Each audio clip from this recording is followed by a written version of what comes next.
Conversing is produced and distributed in partnership with Comet Magazine and Fuller Seminary.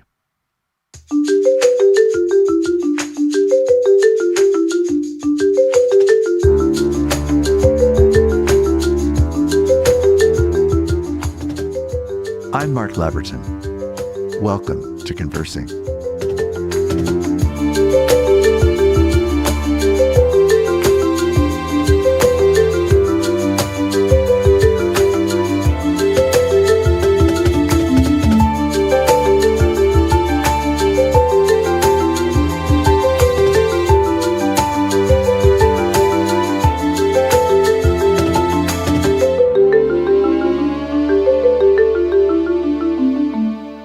Welcome to Conversing. You know, there are times when the craziness around us and in our nation can simply overwhelm us. We've been in a season like that for a long time, but for a variety of reasons, the last few weeks have been particularly challenging in that way.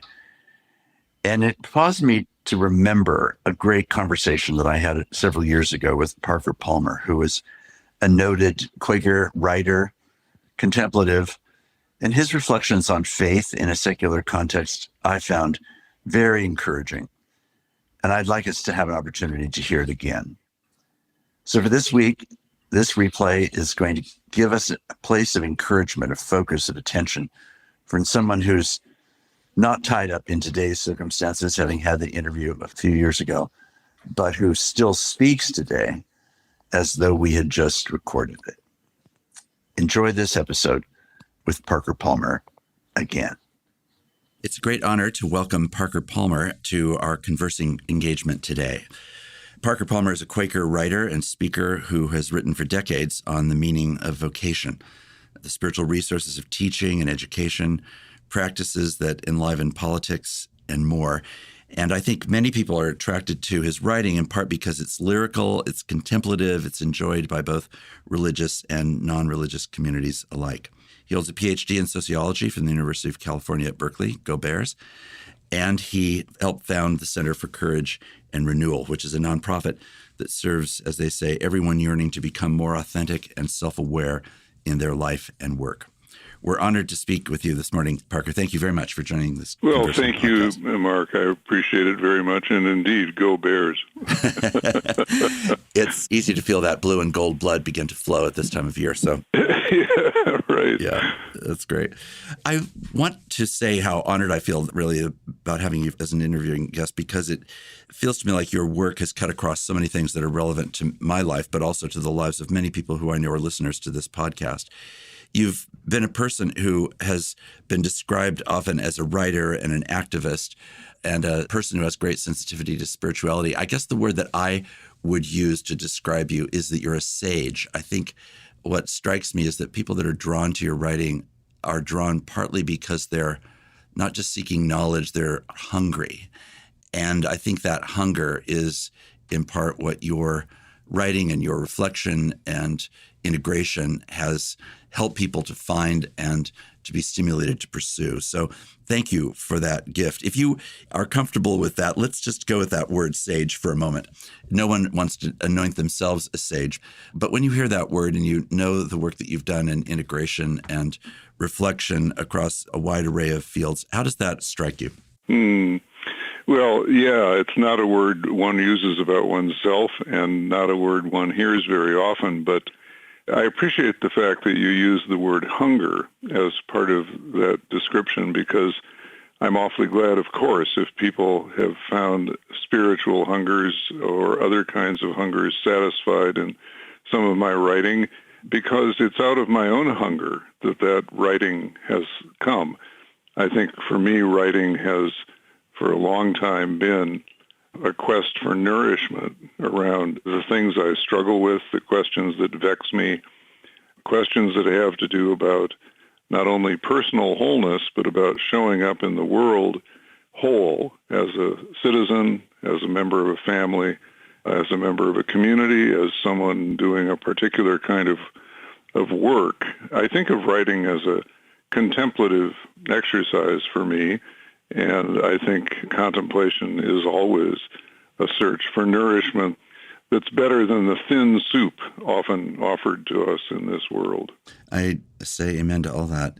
Did you come to that perspective rather naturally in your view, or what were, for those who may be less acquainted with your writing, what were some of the inflection points that brought you to understand the significance of that kind of reflective work? Well, I think I've probably been on some quest of that sort ever since my mid-teens. I started writing earnestly when I was at Berkeley in my mid-20s. That goes back to the 1960s, working on my PhD. And by the end of that decade, the 1960s, as we all know, the cities were burning. My heroes had been assassinated. The Vietnam War was raging. A lot was going on in this society that was troubling. Today is not the only troubling time in American history. And when I finished my PhD at the end of the 60s, I felt strongly called, in that ancient sense of vocation, called to use my sociology in the streets rather than in the classroom. And so I became a community organizer in Washington, D.C., along with a couple of other people, putting together our own operation, working on issues of racial equity and justice. I mention that because I think the writing accelerated during that time as a way of dealing with the pressures of being a community organizer. There was a lot of stress in that kind of work, and I was a rather thin-skinned young man from suburban Chicago who had no training in community organizing, no prior experience, not really a lot of political experience, except for that I had picked up in the midst of the fray of Berkeley in the mid-60s.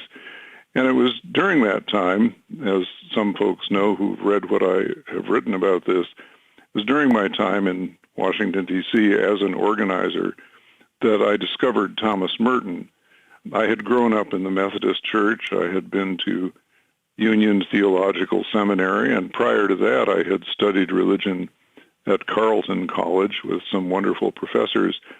But I had never really been exposed to this contemplative stream that runs through all of the great religions of the world.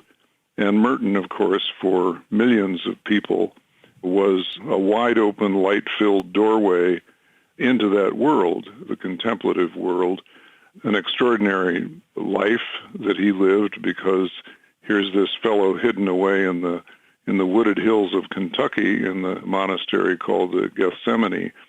And somehow he's speaking directly to folks involved in the great social movements of the time around race, around war and peace, and so forth. So I discovered Merton a year after he died, and yet I've always thought of him as one of my best friends. Mm-hmm. You know, the kind of friendship that you can sometimes have with a writer who really puts his or her life on the page in a way that, as I like to say, doesn't breathe up all the oxygen in the room, but allows you to find your own life story in relation to his or hers. And so writing for Merton was a mode of contemplation. I'm quite sure of that. And it became that for me more and more. And by the time I was 40, I had published my first book called The Promise of Paradox with the good assistance of my late friend Henry Nouwen, whom many of your listeners will know. Yes. So I guess the big transformation, Mark, that happened for me during that time was that in my mid-20s, I thought of writing, as a lot of people I think do, as first getting a head full of ideas, maybe taking a lot of notes on 5x7 cards, yes, and then downloading those ideas to the page. But it turned out that was not the way it worked at all. At least the writing wasn't very good when I tried to do it that way. Instead, the writing process itself helps me discover what's going on inside me, mind, heart, and soul. And it is therefore a process of exploration, a process of mining whatever insights one has, and then testing them and revising them as one goes, especially as one's writing gets read by other people and you start learning from the response to it.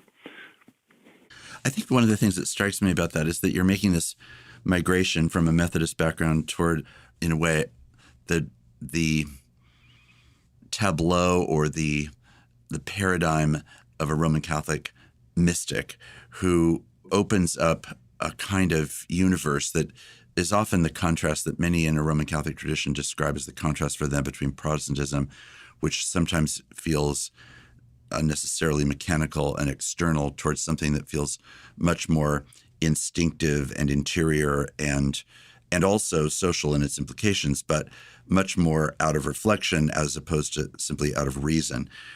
Does that contrast hold water to you, or do you think that's overly brittle to describe it that way? I think, it's a great question, and I'm not altogether sure of the answer to it, but I do think all of the traditions have this mystical or contemplative stream, and we can talk a little more later about what contemplation means to me as a word. I think the traditions have that stream running through them. When I think back, for example, on my mainline Methodist upbringing, a sort of middle-of-the-road Methodist church in suburban Chicago, where my parents were deeply involved, and I was deeply involved in a wonderful youth group where I think I got my first glimpse of koinonia, or Christian community. One thing we didn't learn much about was John Wesley's statement about his heart being strangely warmed. Yes. Right. And I've always thought that there it is, there it is, the spark of the divine, as the Hasids call it in the Jewish tradition, and an image much like that Thomas Merton might have used at certain points on his contemplative journey. And John Wesley, of course, also had the dark night of the soul, but I think something happens in certain forms of, frankly, organization, of institutionalization of religion that sort of, drives out the contemplative impulse, because the contemplative impulse it doesn't like to be confined to rules and regulations, right, and organizational boundaries. Or timelines. I'm sorry? Or timelines. Or timelines or structures of authority. Right. And so it's that classic historical dynamic between, the raw and the cooked, or the structured and the chaotic. Right. It really helps drive history.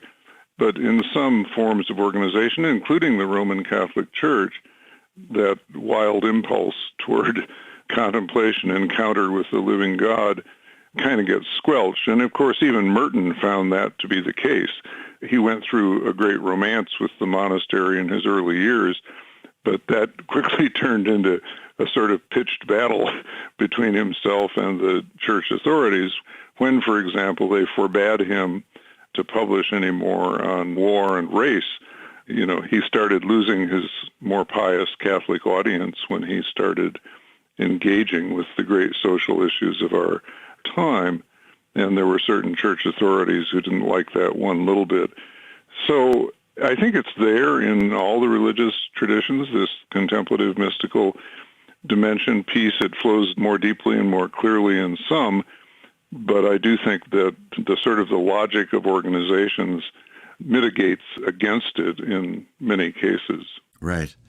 Say a little bit more. You mentioned the chance to just explore what you do mean by contemplation. It is such a central word to you and to the writing that you've done. Tell us a little bit more about that experience, that journey that you are naming by that word. Yeah, that's been important to me because I think in our culture, in American culture and society, well, maybe in the Western world generally, there are certain things that get reduced to technique. And if you don't have the technique, or if the technique doesn't work for you, then you don't qualify for that label. I think a lot of our professional life gets reduced to technique in a very unfortunate way. And I'll just take a little side trip here to say that's why I wrote a book called The Courage to Teach, whose basic thesis is that good teaching can never be reduced to technique. Good teaching comes from the identity and integrity of the teacher and from the teacher's capacity for connectedness to weave together teachers, students, and subjects in a kind of living organism. That's how real teaching and learning occurs, I think. Right. But all of the professions, there's an old saying in therapy, technique is what you use until the real therapist shows up. And so Right. it's a struggle. But when I look at the world of contemplation, it seems to be, again, reduced to technique. If you don't have a mantra to chant that works for you, or if you can't adopt a certain cross-legged position sitting on the floor, which I can no longer do and never was able to do very well at 6'4", my back just didn't work very well that way, then you sort of feel I'm not a member of the club. But as I got to thinking about all the techniques that didn't work for me, I got to thinking more deeply about, well, what is the function of contemplation? Yes. Because we ought to be able to define things by their function rather than their form. Right. And the form ought to emerge to fit the function. And what came to me eventually was this notion that contemplation is any way one has of penetrating illusion and touching reality. Mm-hmm. I think that's the ultimate function of every form of contemplation.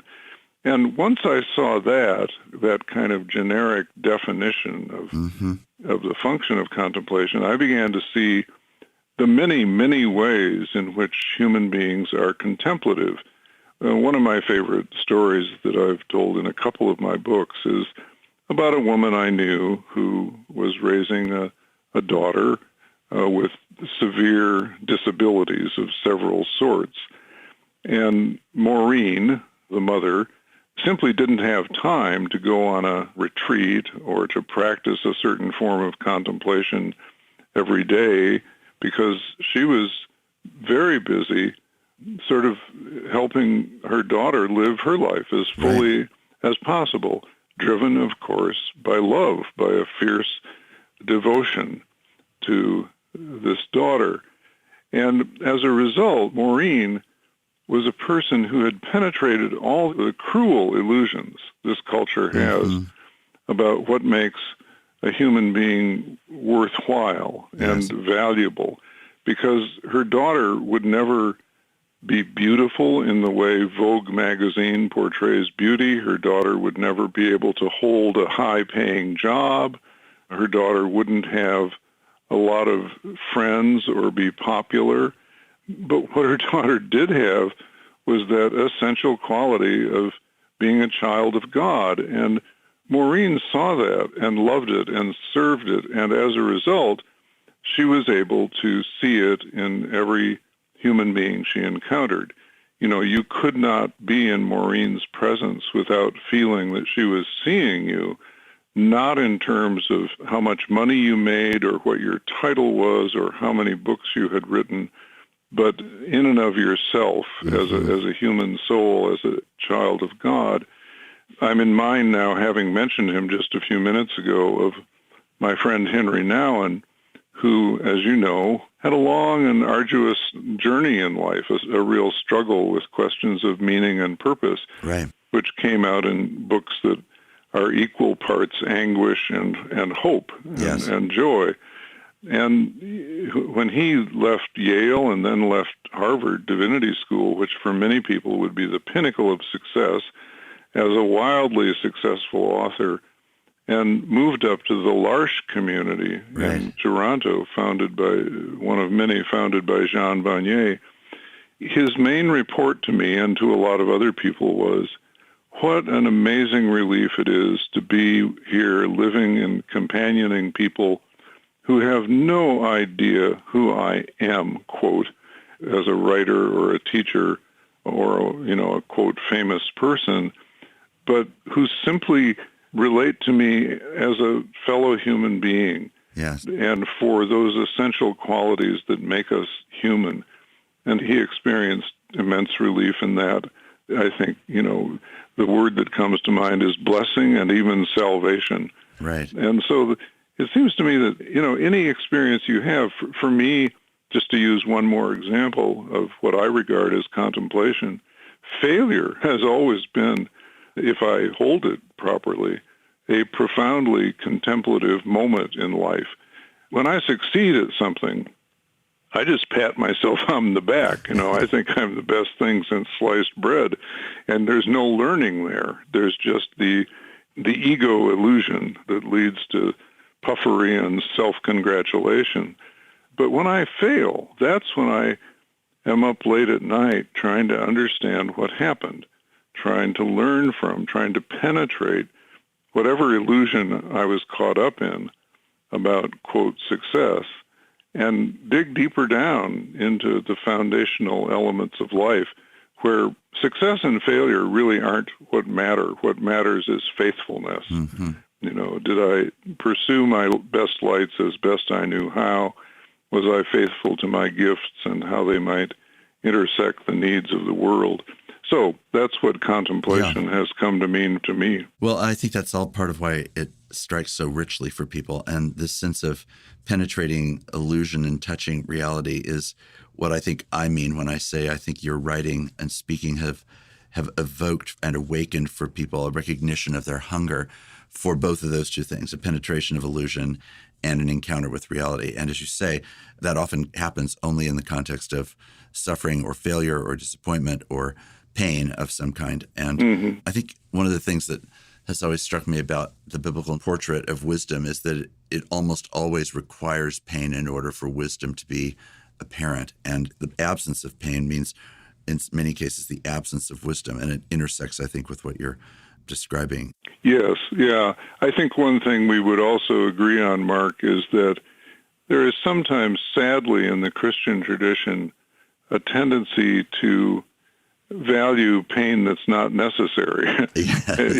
Yes. Pain that is more neurotic than really You've noticed that. The cross is laid upon you by life and by engagement with life. So I think one of the things that I've tried to do in my life is to make the distinction between a true cross and a false cross, because God knows, and I mean that phrase literally, that we and the culture in which we live lay a lot of false crosses on us. Yes. So there are people walking around with a great sense of suffering about who they are or aren't because they've imbibed cultural messages that also, get reinforced by what's going on inside a person that are sometimes, unfortunately, reinforced by the church. Those are distinctions that I think we need to talk about and help each other with. Right, absolutely. Yeah, it's an interesting thing that in this moment in American church life, it feels like whether you're talking about mainline denominations or evangelical denominations or fundamentalist churches, that across that array, there is an instinct toward safety that feels like it's guided largely by the avoidance of a genuine encounter with God, often, tragically, and certainly seems to want to avoid what you're describing as this penetrating of illusion and a touching of reality, and instead to sort of dress it in a certain way that keeps us at bay from the kind of encounter that I think you're describing as being so essential to the pathway of contemplation. A lot of people, and I would say I've struggled with this from time to time myself, about avoiding contemplation for the very reasons that it holds both such profound and important work and that it involves a much higher price than other alternatives that I might cheaply want to opt for at any given moment. Yeah, absolutely. I mean, I think it's impossible to get into a conversation about contemplation or even silence and solitude itself in these very simple forms of being in the world without first saying, well, there's a reason why a lot of us don't want to go there, and that is that our profound fear that in silence and solitude or in contemplation, we are going to start to confront our own shadow. We're going to start to confront the demons we carry with us. We're going to start to confront, our own liabilities and limitations as human beings, which we've tried to avoid. My own feelings about this run pretty deep because, as you know, another thing I've written about is the 3 deep dives that I've taken in my adult life into clinical depression that were months long, twice in my 40s and once in my 60s, that were largely, I think, situational, although there's some genetic propensity in me from family background, but that had a lot to do, I think, ultimately, these long months of wondering whether this was the day to end it all. they had a lot to do with having lived a life for several decades in which I was sort of insisting to myself that I was only my light and not my darkness, that I was only my gifts and strengths and not my weaknesses and liabilities. And, it's only, for me at least, it's only by embracing the whole of who I am, by being able to say I am all of the above, that I can avoid that particular form of depression. And that requires a silent, solitary, contemplative journey and other forms of contemplation as well, into the potholes that lie on the other side of every gift I've got. That intrigues me about gifts. We talk a lot about giftedness, and I believe in that. We all ought to be in touch with our own giftedness, but on the other side of a gift often lies a pothole that we have to watch out for, and it's only in full awareness of both sides of the human paradox that I think we can become healthy and whole. This is why one of my mantras, put that word in quotes, is wholeness does not mean perfection. Right. It means embracing your imperfections as an integral part of who you are. Right. And that doesn't mean self-abnegation or flagellation. It simply means saying, welcome to the human race. Right. In Christian tradition especially, we should know this because we have a whole anthropology that tells us that we are a very mixed bag, and embracing that and knowing that God embraces it and accepting God's embrace, accept the fact that you are accepted, said Paul Tillich, is a big piece, I think, of the journey.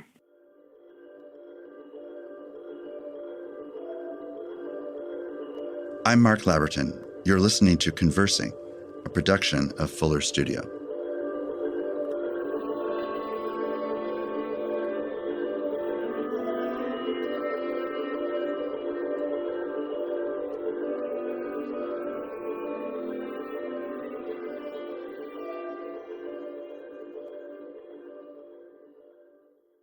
Your writing strikes me as often being grounded in what I would describe as a spiritual sociology or a spiritual anthropology, right? I would say that's the center of gravity that you work in. Some people would approach that from a more strictly expressed, formulated kind of theology that would bring them to that. Yours, partly, I'm assuming, out of maybe a Methodist background, but more perhaps Quaker influence, that you come less with theological framing per se and more with spiritual sociological discovery. Can you just talk about that part of your work? I'm sure that others have probably observed with you about that. I'm curious how you understand the connection between this really beautiful spiritual sociology, if you want to call it that, and your own theological framing. Yeah, well, thank you. I mean, that's a very insightful question for me, and I'm not sure it's ever been put to me exactly that way. I appreciate your embrace of this body of work, your understanding of it, because it helps me understand myself, which even as I approach age 80 is an ongoing project. So let me approach it from two angles, at least for just the moment. There's a lot in the discipline of sociology that did not stick with me or did not speak to me. And I've often referred to myself in my post-Berkeley days as a recovering sociologist. I try Having not known many Berkeley sociologists, I can understand that. Right. I try not to write like one. I try, there's a lot of things that I have drifted away from I'm an apostate sociologist, I guess. But there was one book that just spoke to me for all kinds of reasons, but its title, I think, sums it up. C. Wright Mills wrote a well-known book called The Sociological Imagination. Yes. And I've always been fascinated with this word imagination. There's a literary imagination, there's a religious imagination, and there's a sociological imagination. And I imagine it as a set of lenses that I learned to look through that kind of look backstage to the way societies work, the way polities work, the way institutions work, the way a democracy works.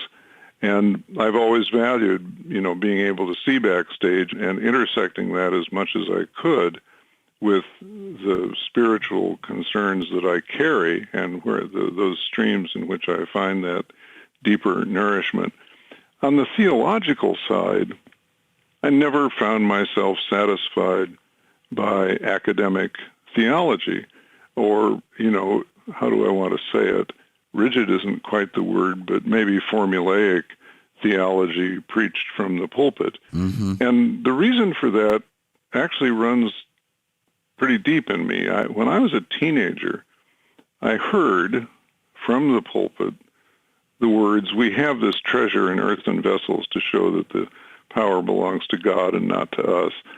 And I instantly thought, earthen vessels are breakable. Yes. And they need to be broken from time to time. That's how history has moved forward. The treasure is forever. The treasure is eternal. And it's the treasure that we ought to be keeping our eye on, not the vessels in which it's carried. And it seemed to me, again, I'm talking about this teenage intuition. I'm sure I couldn't have articulated it at the time. I've spent a lot of time since then trying to articulate it.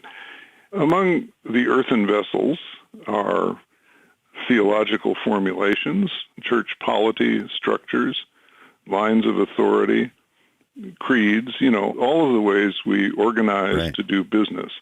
And the organizational piece, all of that, the conceptual organizational piece is important. I'm not dissing it. Right. Because it is those vessels that allow us to carry the treasure through time. But time and again, not only the church, but other organizations have confused the vessel with the treasure. Right. And they've tried so hard to protect the vessel that the treasure has gotten lost. Right. And I don't think you need to look much further than the headlines about the pedophile scandals in various churches to realize, oh my gosh, how unbelievable that there are Christians who would sacrifice their children for the sake of protecting the organizational structure and the organizational image. Right. That's sacrilegious, sinful, demonic. I can't think of a strong enough word for it. Yes. So for me, while I am grateful to have been informed by good theology, learned at Carleton College, learned at Union Seminary, learned from readings in varieties of traditions, the earthen vessels are not where it's ultimately at. And I think today, this whole question of the treasure and earthen vessels is a really critical question to think about because traditional forms of church are dying. And there are people out there trying to create new containers to hold the treasure because they don't want to lose the treasure, and neither do I and neither do you. But it requires adaptation of vessels in a way that also requires both a spiritual and a sociological imagination, I think. So I think that's how I understand my work. And the only other thing I'll say about that is that, at least for the moment, is that, I've always been interested in using language and concepts in a way that build bridges instead of walls. Yes. I think that's really, really important.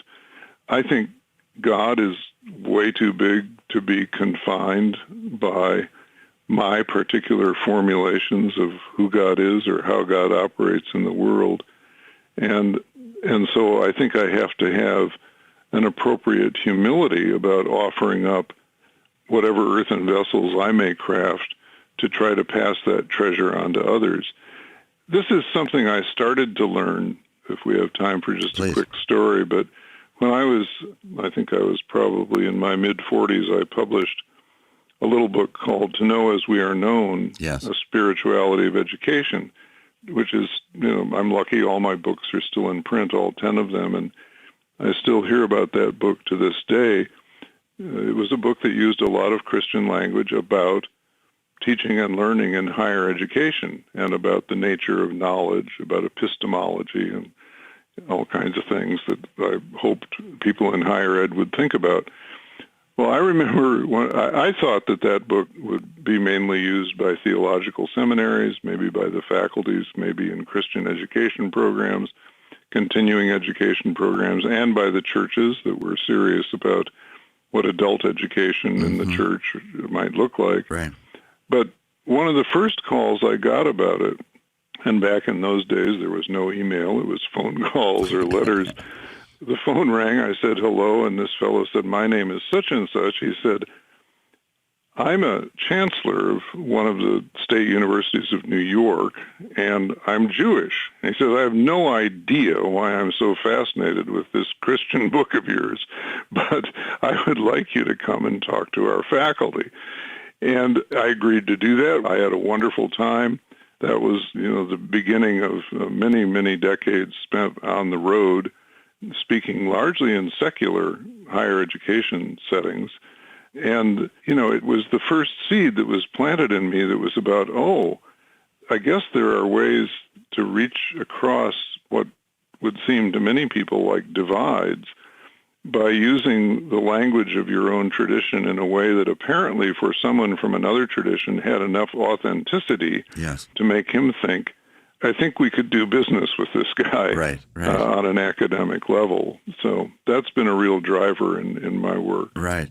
Well, I think it's consistent, at least in my understanding of, again, what you mean by this concern for penetrating illusion and touching reality. I think anybody that is hungry for those things is a person who becomes alert to somebody who's on that journey. And even if they may or may not always agree with where they are in their journey, as you've said elsewhere, that your experience is something that stands with its own integrity, and that person can hear that even when the tradition that they share may be quite different than our own. And that is part of I would call it the lingua franca that you have particularly cultivated, and which I think has helped people who might otherwise find such language or direction setting unimaginable to actually feel not only imaginable but welcoming and inclusive to them in a way that many voices are not. So it's a profound thing. I think bridge building then becomes part of the very essence of what you've been about. Well, thank you. I have a deep conviction that I'm sure you share that the more we can meet each other as human beings with human stories, the more likely we are to be able to cross these great divides. Yes. And that goes all the way from religion to politics with all the stops in between. And I think one of the great sadnesses in our world, and frankly, one of the great sadnesses for me in academic life is that, and the church as well sometimes, is that we spend so much time sort of lobbing our concepts at each other rather than telling our stories to each other. And I think the two are not competitive or exclusionary of each other. I think that, however, that you first build a strong container with telling stories about our own lives and building relational trust, which a lot of research has now shown is the primary driver of many good things, and in a way that allows for a fairly rigorous consideration of competing ideas. But if you don't have that container, if you just start with weaponizing ideas and hurling them at each other, then we get the mess we're in, politically, theologically, and on so many other levels. Yes. Well, it's a great way of recasting and re-entering some of the same terrain, but with an entirely different spirit. One, as you say, it can easily become weaponized and driven by technique, which you and Jacques Ellul and so many other people have spoken against. Technique as its own distraction and diversion as opposed to its own pathway. And I think what you're describing is really a very, very different strategy, and it cultivates a really different response.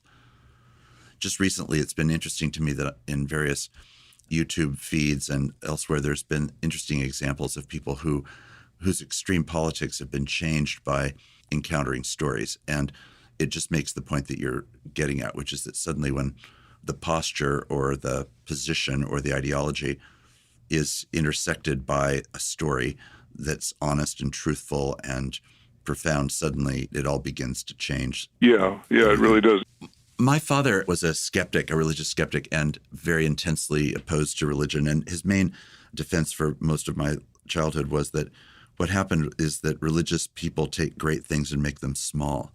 And it was a defense that he used for many different things about religion and various kinds of traditions. But one of the things that struck me when I started reading the Gospels for myself as I was a college student was the shock of discovering that Jesus and my dad had so much in common in that anxiety. And furthermore, that the kingdom of God was really seen as a place of expansiveness and reality and openness, as opposed to a small container of triviality, of earnest form making, but not necessarily a lot more than that. And I think that one of the things that has attracted me to your writing has been the sense that it's a different vocabulary that invites people inside the church and outside the church into elements of what I would call the kingdom of God, the reign of a world under a God whose mercy and justice and compassion are extensive and profound and encompassing, which is a really different instinct than I think a lot of Christian intellectuals or intellectuals who are Christians are able to put together in the public space. And I think you're an example of a person who does that. Does that sit comfortably with you, that description of you and your work? Yes, I didn't set out with that as a goal. I was simply trying to write about, life its own self as I experienced it. But yes, my sense is that the kingdom of God, the beloved community, whatever you want to call it, that includes human and non-human being, all of creation, is exactly this expansive thing that you're talking about. Merton said God is mercy within mercy within mercy. Yes. And love within love within love. And that's how I experience it. I'm not much given to mystical experience, although I appreciate learning about the experience of others in ways that make sense to me. And certainly Merton is full of those experiences. The Merton we're talking about, incidentally, as you know, is the Merton who finally found what he was looking for in a Buddhist garden in Ceylon, just before he died. Right. It's recorded in his Asian journal. And that's such an interesting, reality for someone who had spent half of his 54 years in the monastery on that very quest. So he always had that sense of the universal. But in my own life, those kinds of experiences are pretty rare. I had one once when I was hiking in the high desert at the foot of the Sangre de Cristo Mountains, of all places, and outside of Taos, New Mexico. And I was all by myself in a place in the desert where you could see nothing human made. There wasn't even a jet flying high overhead.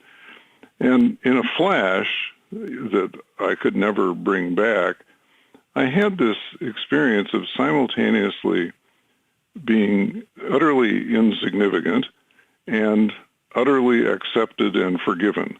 It was as if this cosmos cared deeply and didn't care at all, which somehow it just came together for me in that moment, and the universality of it struck me with some great power. Right. That's the way it is, and that's the nature of God. And to say that God doesn't care, I really lack the proper language to say what I mean. God cares, but God cares about a lot. Yes. And not just about me and mine and the small things that concern my life. Of course I'm cared for, but part of my own caring has to be about the whole of creation, and especially those parts of creation that are within my reach, whether it be human or natural. And so, I really do feel, as you have described, that these exclusionary notions about who's in and who's out, it makes no sense to me that I would have somehow the vantage point from which to make those calls.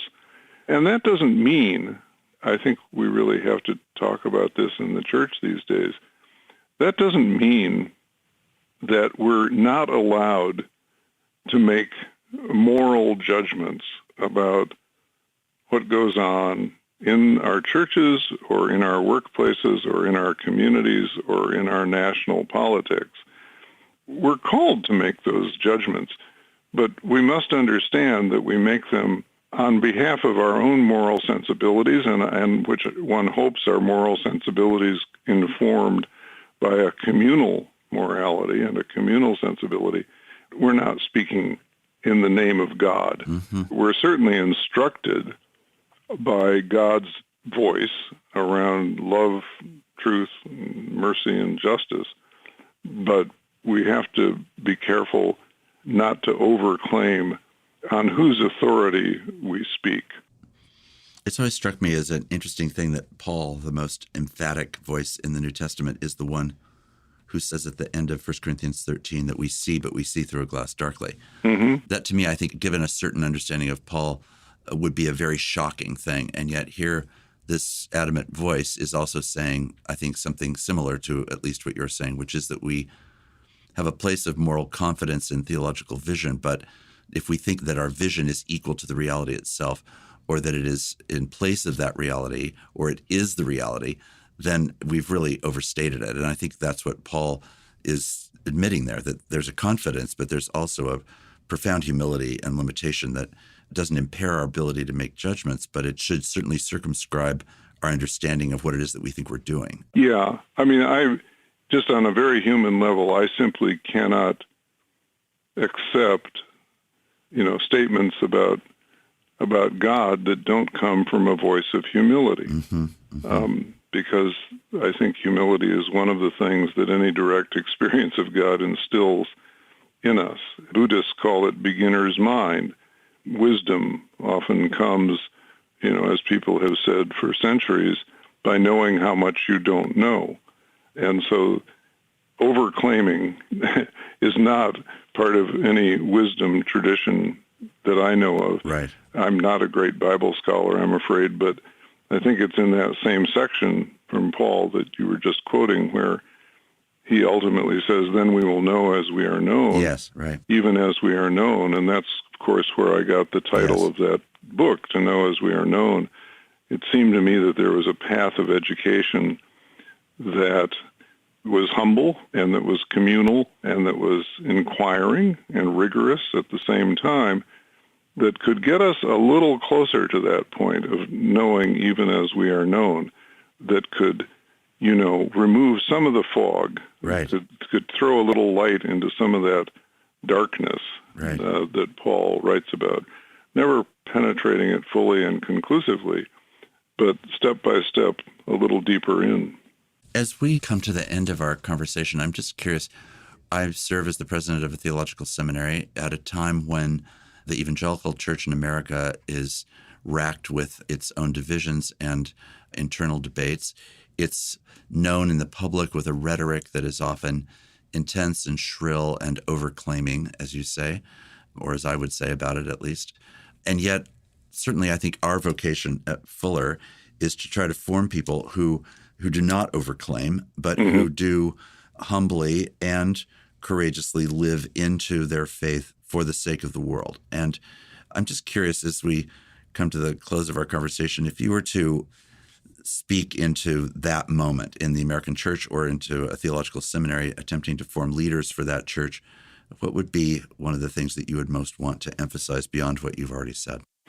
Well, the first thing I want to say is that, given what you have just said about the mission of Fuller Theological Seminary, I think you have reason to be proud of how that community is doing its work. I have known many Fuller graduates who embodied the very qualities you just named, and that's critically important. I speak as an outsider to the evangelical community, and that has its limits. It's very distinct limits. That's where a certain degree of humility is required of me. Sure. But your folk speak from inside, and I think you should be very proud of the voice that they are speaking, at least by my standards, for whatever they're worth. I think they are ministers of the gospel in the sense that we've been talking about it today, those that I have known. My evangelical friends tell me that from their point of view, this is a dangerous moment in the history of the evangelical movement, whose early roots, of course, are ever so different than some of the expressions today, radically 180 degrees different in terms of social justice and how God's movement in human history was understood. And so a dangerous moment to evangelical Christianity as to, what brush it might get tarred with, or, what varieties it might get confused with. And every religious tradition comes in varieties. I think Yes. that's very, very important for everyone to understand. And so these generalizations about this or that community, just as within the Christian world, just as generalizations about the Islamic world or the Jewish world or the Catholic world, they just don't hold any water. Yes. They're cheap excuses for thinking, and we really shouldn't let them go unchallenged. I think that historically, to say something that all of us who operate in this world know, the mix of religion and politics has always been very, very complicated. And when the Christian church joined hands with the Roman Empire in the 4th century, those complications, at least in our stream of history, really began to set in and get hardened even.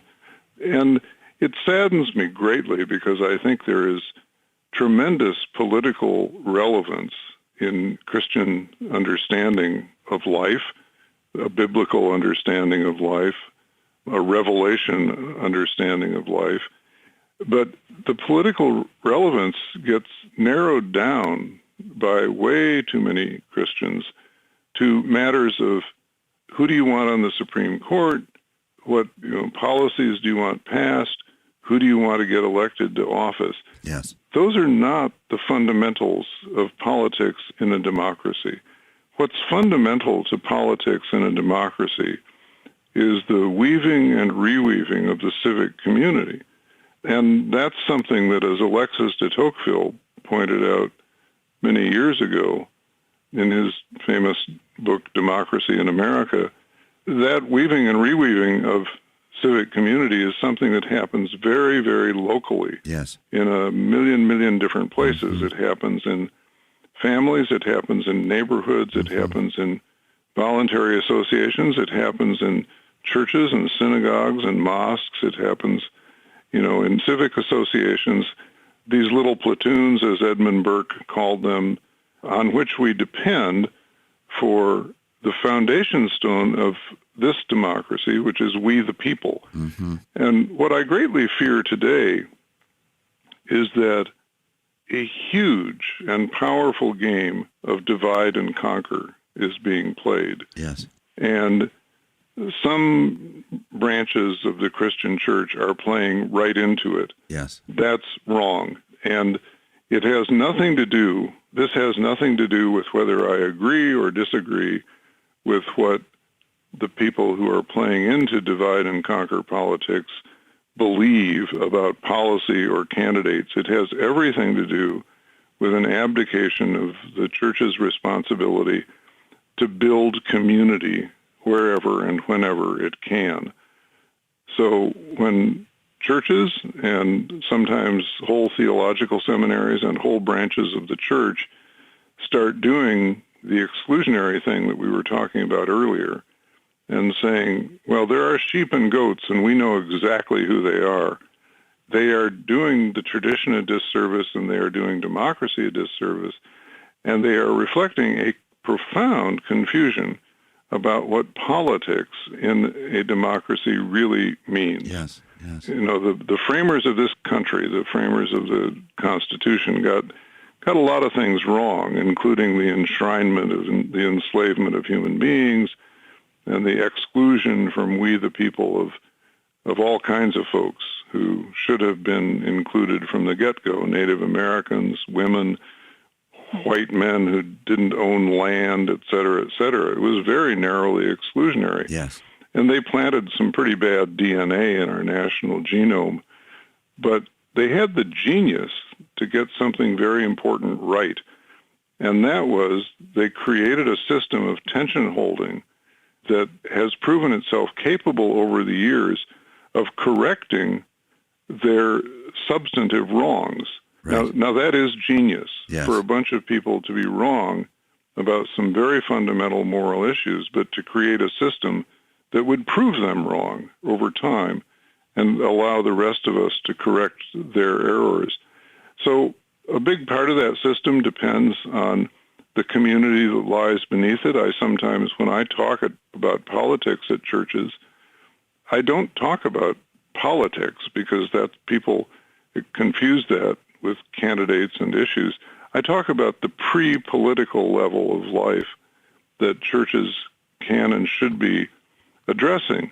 And as you know, there is some great religious imagination about how to address that, such as churches in the inner city who are holding regular potluck suppers for police officers in those communities to get together with the youth they encounter on the street to have story-based conversations.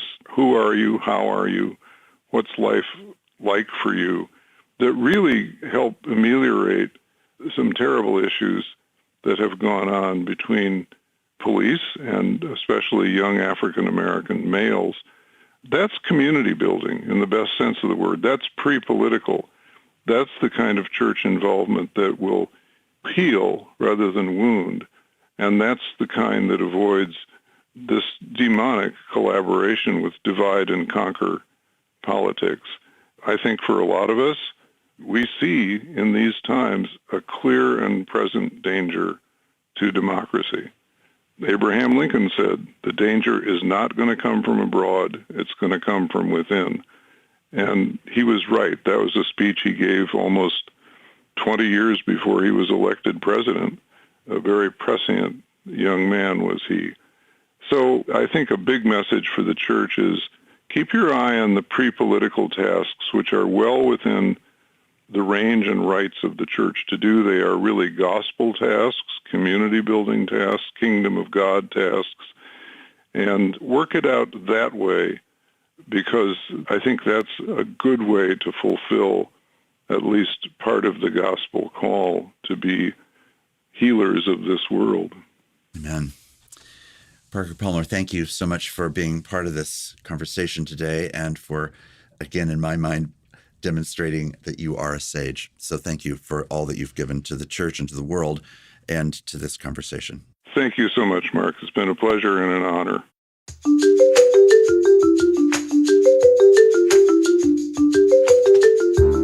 Conversing is produced and distributed in partnership with Comment Magazine and Fuller Seminary. Peter Labberton is our engineer and editor. Evan Rosa is our producer. For more information about Comment Magazine, visit comment.org, where you can subscribe, read the current magazine issue, and browse their archive. Fuller Seminary is an evangelical, multi-denominational graduate institution committed to providing indispensable formational education for diverse Christian leaders everywhere. For information, visit fuller.edu.